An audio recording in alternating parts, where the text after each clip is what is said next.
Hey, how's everybody doing out there?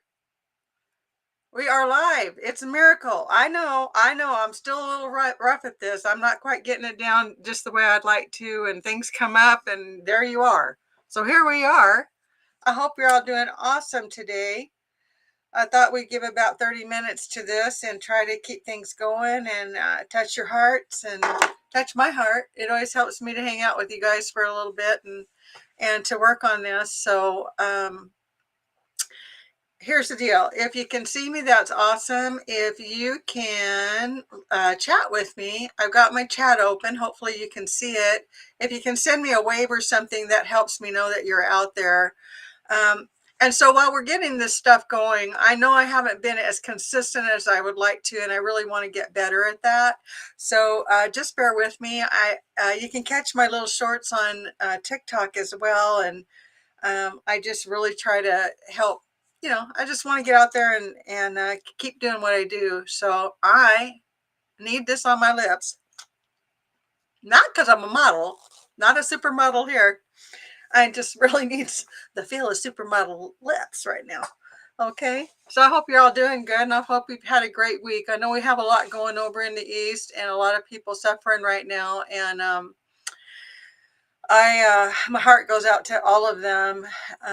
It's the victims, it's the innocents, it's the you know this whole mess. It's the kids and the old folks and then those who can't fight for themselves. It's really difficult. So if anybody's out there and you can see me, send me a little message. I'm gonna see if I can answer you.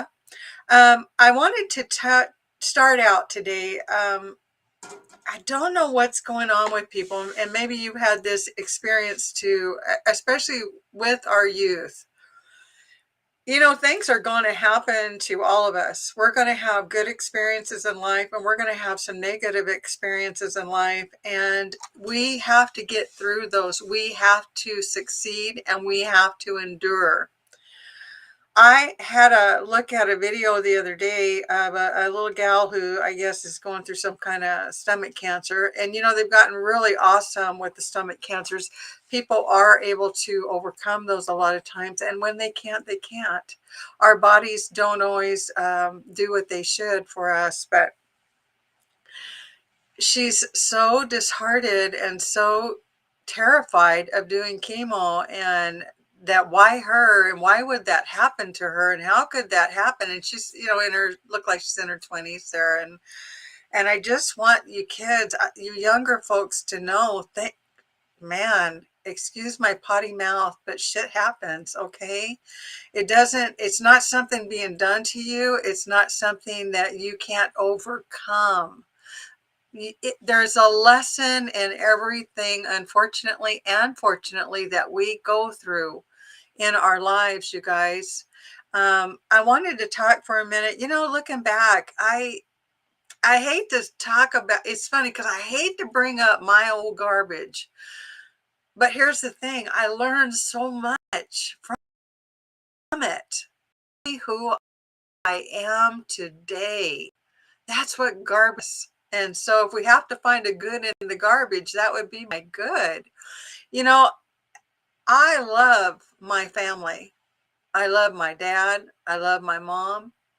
And my dad made some really terrible choices, and they impacted me, but not just me. They impacted my siblings in different ways too. We all had some piece of that we had to endure and grow up out of and be better people than that. We love our dad. For me anyways, I don't want to have lunch with my dad. He's in heaven now, so it doesn't really matter. I'm a spiritual person, and I'm a medium, and I've even asked, hey, God, I don't need my dad to come forward. I forgave my dad because I needed to have a great life. I needed to enjoy my life and be the best person I could be. I mess stuff up. I say the wrong things. I do the wrong things to people. I don't mean to, but we all have those hiccups now and then, and hopefully it's not ever anything too devastating. But there are people out there, we see it in the news all the time, who make devastating, terrible decisions, and they hurt people who are innocent, and it's wrong. But what are we going to do? We either learn from those experiences and try to do better, or we become like them, and that's not the way to be either. Sorry, my allergies are bad today, guys. Sorry. I gotta do my little dab. Thank you for your patience. But it's really important that we continue to move forward. And then I was thinking about remembering back as a kid, and not a lot of people knowing not important enough people knowing about what happened to me to help me. I didn't tell the right people. I had things going on where I had the perpetrator had already laid down the smooze, if you tell this is going to happen and this could happen. And I was a little tiny kid. And then I had a sibling who I loved to death, and who had no idea what they were saying when they said it, who was mad one day and reminded me on an irrigation ditch that it was my fault that my parents were getting divorced, on top of all the other crap, right? Love my siblings. I have the best. I have the ones God wanted me to have, and I love them. Okay. We may not all talk, but it doesn't mean I don't love them. But I remember sitting there and thinking, holy cow, how did somebody who's somewhere between 6 and 9 years old screw up the entire family themselves? How did I do that? Well, I didn't do it, you guys, but I was a little kid. Little kids absorb, and they take it literally. One of the things I saw one time coming across TikTok, or across, I don't know where it was, it's on something, was a story about a little boy who had the same blood type as his little sister, and she had to have some surgery, and they were going to take, I think they were special, their blood was a little more special, and he was going to give some blood. In his little mind, he was ready to do it. He got up there and he did it, and he just asked how long he was going to be still alive. In his little mind, he thought his giving blood to his sister was going to end his life, and he was willing to do it because this sweet little soul that we have as children is literal. We haven't figured out how to misrepresent, we get good at it as we watch. If we have older siblings, we might pick up on that thing or two, because we catch. Mine were so old that they were already heading into young adulthood by the time I came along. So, I mean, they were 8 and 6 years older. So by the time I got old enough to catch on to things, they really weren't there a whole lot. And so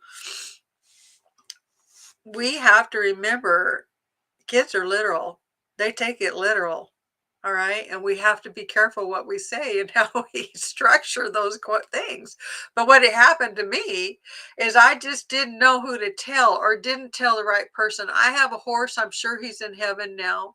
That horse knew everything about me. Thank God for him. I could tell that horse anything, and he never shared it. That horse would drop me off on the desert floor. He'd knock me off on a limb one time. He'd knock me off in the arena. I'd fall off a lot because I was klutzy. But you know what, you guys? That horse came back every single time. He put that big old muzzle right here in my shoulder and my head, and he'd be like, hey, get up. What are you doing down there? Get up. So we'd go find a place that I could get my little short stubby legs up on, and then get into that saddle again and keep going. And sometimes I was on a bareback pad. I fell off in the river bottom one time by myself riding, and hit a tree limb coming around the corner, and it whacked me off. So I was down on the ground. He came right back over there and got me and said, get up. What are you doing? So we walked for quite a ways till I found a rock I could get up on and get back up on his back, because a bareback pad, you don't have stirrups usually too much. So I was so mad at him, and it was my own fault. But what I'm trying to tell you is, all that trauma made me who I am today. And then I went on through young life and young adulthood, and I still messed a lot of things up trying to get on track, if that makes sense. And I think my message for all of these youngsters today is you're so blessed in so many ways. Nope, I didn't want, I'm not going to lay the walking 3 miles in the snow or 5 miles in the snow like my mom did. But I am going to tell you, you're going to go through some stuff and you can do it. You got the backbone to do it. You can and you will do it. It makes you who you are. I am a God believer. I'm telling you that God doesn't give you anything you cannot handle. I have been through that trauma, a rough relationship in my younger married life. I had cancer at 29. I had cancer at 29 years old. I had a 4-year-old and a 14-month-old baby. And they walked in and not the babies, the doctor walked in and told me, you got a 50-50 shot of beating this. I went, I got it, 50-50, huh? Great odds. I was not going down like that. I had the opportunity to have both chemo and radiation because they wanted me, sorry you guys, they wanted me on a program that would allow for both the use of both if their study asked for it. So I filled out the questionnaire. The study that they determined for me was that I would get chemotherapy only. And so I missed getting radiation. So that's kind of a crapshoot, right? It might have been better to have both. It might not, but I put it in their hands and I put it in God's hands. And I did my mental thing and said, I'm surviving this deal. I had cancer in the bladder region as well, and they had to cut all that away. So when I left the hospital, I did not have an attached bladder yet to the wall. It's still probably mending its way. Well, your bladder's a muscle. So you have to use your bladder daily. Don't hold that. Don't hold that pee. It's not good for you. You have to use it, and you have to use it when you need to because it makes that muscle work. Okay. But when they cut it away and clean all that cancer out of the wall of the area, it takes time for it to build back out again and to build into the muscle or into the wall. And so I went home with a pee bag. So as soon as I had a hysterectomy, chemotherapy, and 2 little boys at home, I laid on the couch. I had a little bit of help that came in and out once in a while. My husband was working at the time. And I would get up every day with my little pee bag and I would go walk. And I'd walk down the road as far as I could. And every day I got a little stronger. And I wore that pee bag for 7 or 8 weeks. And it was tough. It was tough. I'm not going to tell you it wasn't tough. It was tough. Then I had to go in and do chemotherapy inside the hospital a few times. And then I had some rounds outside the hospital. It got to be such a point of getting chemotherapy that I'd take a Benadryl because I knew what was coming. So I wouldn't get sick, and I'd get sick on the Benadryl and it would come back out again. So yeah, it was hard, but I did it. I did it. And I'm here. And I don't know why I'm here because I'm going to tell you the thing there about that is when I don't know about other people, but I'm going to tell you my experience. When you go through chemo and you survive it, and you lose your hair and you're getting skinny and people are crying around you because they look at you and I wish I could drop that weight today, but I haven't done it yet. I'm working on it. I went back down to 135 pounds, which is really kind of too slim for me. I'm not a 135-pound girl. But, they watch you drop down real fast from 170, whatever it was, 160. And they think you're going to die. And I used to tell people, listen, quit crying around me. I'm okay. Don't cry till I'm in the box and I can't get out, okay? Then you can shed a tear or two for a few minutes and I'm going to be okay. Because remember, we just get out of the shell. I'm still who I am. But it was terrifying and scary at moments at the time, okay? And there's just so many times. And then I made it through that, made it through a divorce, started into school. In 2019, I lost my oldest son. And I've watched both of my children struggle with addiction since they were teens. Okay.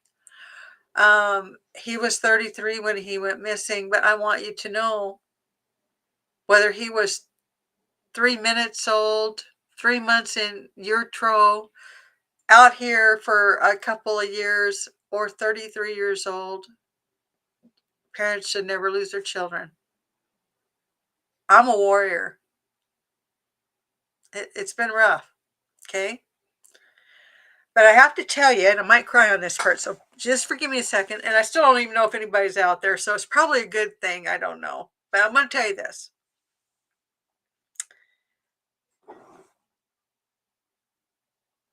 When I had to figure out just how I was going to get through that moment,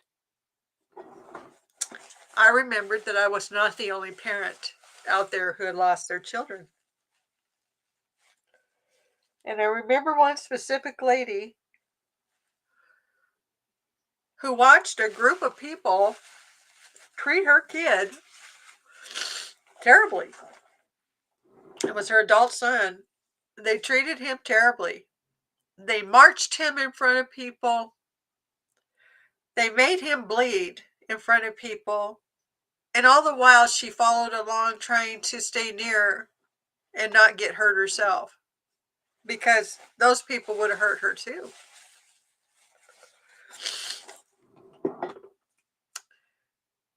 And as she stood where he was, she had to look up at her son as he's hanging on a cross.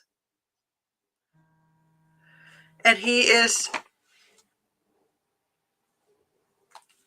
not able to come down off that cross, and she's not able to get him down off the cross. And he was between two men whose mother had wanted them up there by him as well, because she thought so highly of him. And of course I'm talking about Mary. You know, how did Mary, the mortal Mama Mary, endure that? She did. My boy's not gone, and certainly her boy is not gone, as we know. But I'm just putting this out today to my younger guys. Sorry about the red nose and the runny. Oh, what a mess. It's never easy, but we do it. Okay? And I have to say this without trying. I hope that none of my indigenous folks will get mad at me, because I can't change the past.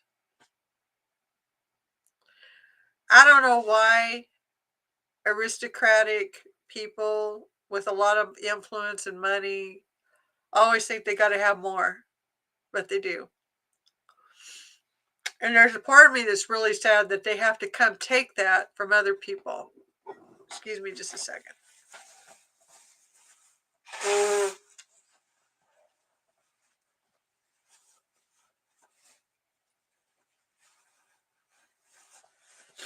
I hate crying, and allergies on top of it. But my point is this. I'm indigenous too, but I'm a Celt, and I'm a UK, and I'm Irish, and I'm Basque, and I think French, and I'm German. I'm a whole bunch of things, okay? But I'm a proud American person. And I am sorry for everybody who came here and did all the atrocities that they did, because they were wrong. Okay? But we've all been here for a time now. And I do believe there was some purpose in all of that. Good, bad, ugly, whatever.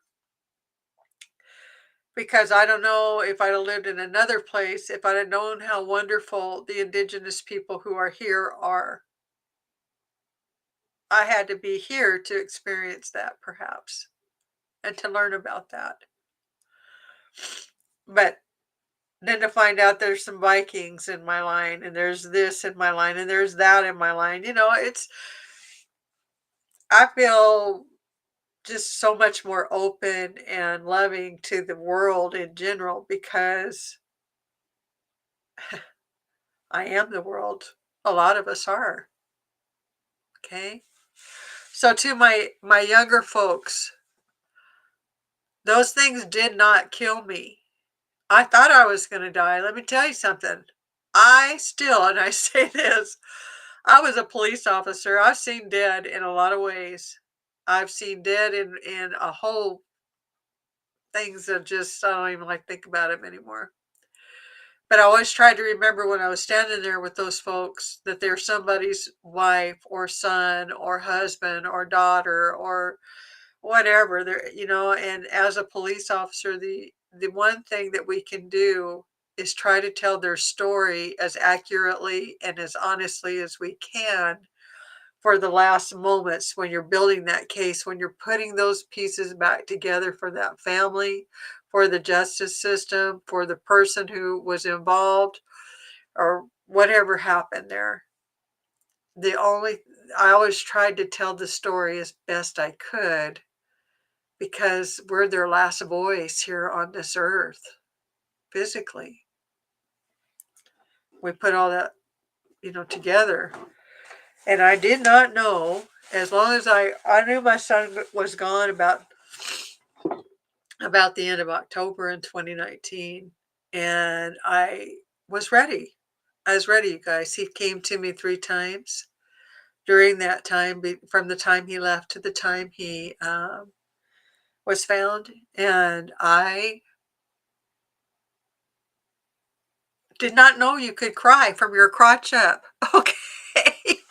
The day they told me they found him, I just let out the most guttural. I felt, honest to goodness, think I stood outside of myself for a minute and went, "What are you doing?" I was so, that emotion, even though I had talked to myself, I knew what was happening. He'd come a week before they came to me that day. I knew how he was going to be discovered.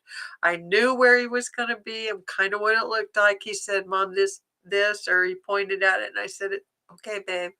And he walked off. I knew how he was going to be because I knew how it worked. But I'm telling you what, that was really something. That was some serious, whew, that was some serious stuff there.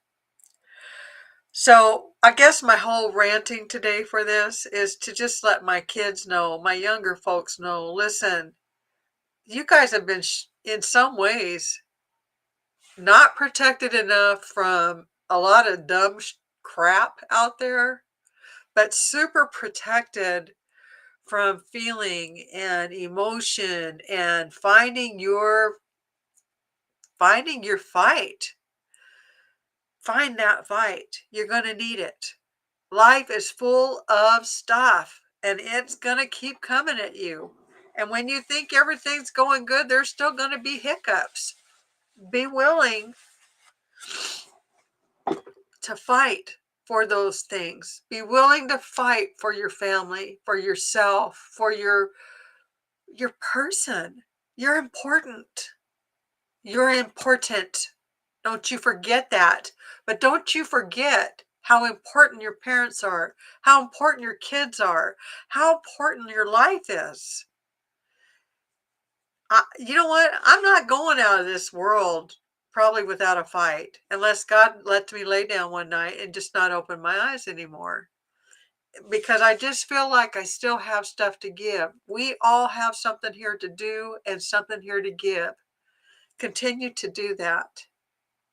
Continue to put that out there. Fight. If you're sick, fight. If you lose somebody, fight. Fight for them. Fight to let them know their life mattered, no matter what anybody else thinks. This crap going on around us, I don't know. It's just really different. We're such spiritual people, really, when it's all said and done. We forget that when we're here in this earth, okay? Let me pull a card from us and see what I can tell somebody today. I always like to do this because if there is anybody watching, and I still don't see anybody, but if you're out there, hey, love you guys. Thanks for checking in, okay? Let me see what we got here for us. I'm going to pull one here for you. This is called the Angel Khalil and a polychrome jasper. Sacred play.